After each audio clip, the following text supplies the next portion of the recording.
is Editor's Take. I'm Sakshi Patra and I have with me Gaurav Chaudhary, Deputy Executive Editor of Money Control, and we are going to be talking about the high fuel prices, the petrol and diesel prices, despite the cooling off of the international crude oil prices. Thanks very much, Gaurav, for joining me.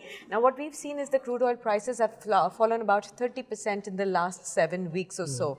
Petrol and diesel prices are also coming down, but is the proportion of reduction in their prices in line with the international crude oil prices? Not really, and that is an anomaly that needs to probably explained. While crude oil prices have fallen by about 30%, petrol and diesel prices have fallen by about 9%. So what is that is preventing this extra 21% price getting reduced at the pump gate level?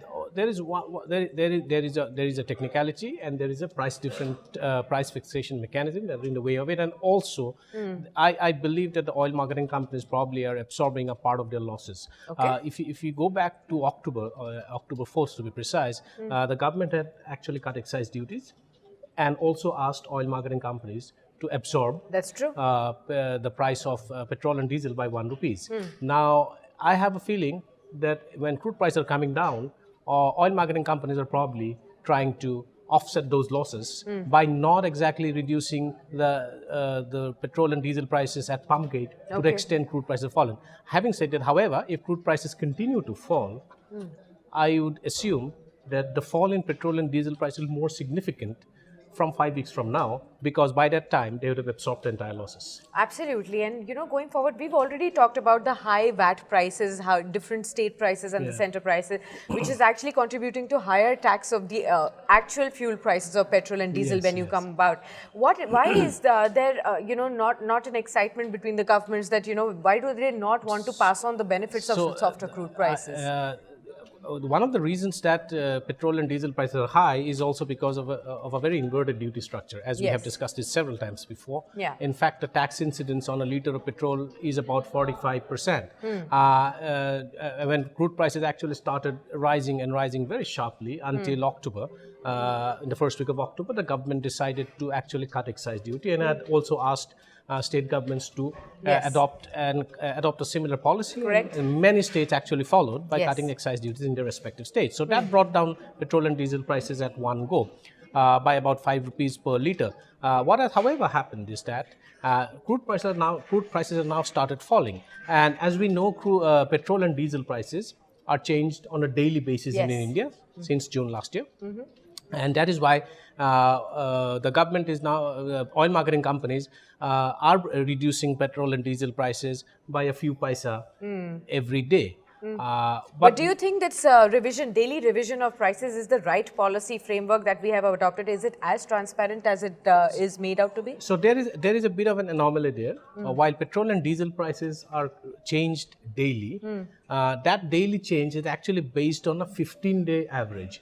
So if you can find out a way of actually calculating the daily revision on a daily average reduction or change in crude oil prices, probably that will reflect more towards the reality of which way crude oil prices are going and how they're getting reflected in pump gate prices. As of now, there is a lag, and that lag is essentially because we are adopting a 15-day average of crude oil prices, but revising the prices of petrol and diesel at the pump station on a daily basis. All right, so there is a scope of improvisation in the current framework that we adopt to revise these daily prices for sure. Going forward, what is the outlook on crude oil prices and therefore the petrol and diesel prices? Also remember that we are heading towards the general elections. Do you think there will be, the government will be forced to actually take some populist measure or reduce these prices to be able to garner votes? I don't think the government is actually going to cut, at least the central government is not going to cut excise duty on petrol and diesel, because they also have the fiscal deficit target to meet.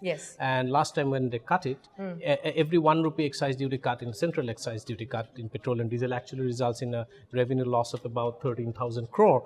I don't think the government is going to take a hit, going to try and move away from the fiscal deficit target by actually cutting excise duty on petrol and diesel. The government would be hoping that crude oil prices actually start coming down. Even if they don't come down, if they remain flat about $50 to $55 a barrel, that would have taken care of a large part of the government's concerns, and I would expect petrol and diesel prices to fall significantly after that. But there are two things we need to watch out for. There is talk that OPEC could actually cut supplies because petrol and diesel, because crude oil prices are falling significantly, and this is where we need to see how the geopolitical calculus actually works, because the US is saying that there is enough crude oil available to ensure that prices remain low. We need to see which way the diplomatic efforts move towards towards in this area and how it influences crude oil prices. Absolutely. Thanks very much, Gaurav, for sharing all that insight. Well, all eyes are now on the OPEC and the non-OPEC meet, which actually happens on the December 6th and 7th. We'll just have to see if the members agree to increase or have a deep cut on the production and the supplies going forward, which will have an impact on the crude oil prices going forward from here. Thanks very much for tuning into this edition of Editor's Take, and do stay logged on to moneycontrol.com for more news and updates. Thanks for watching.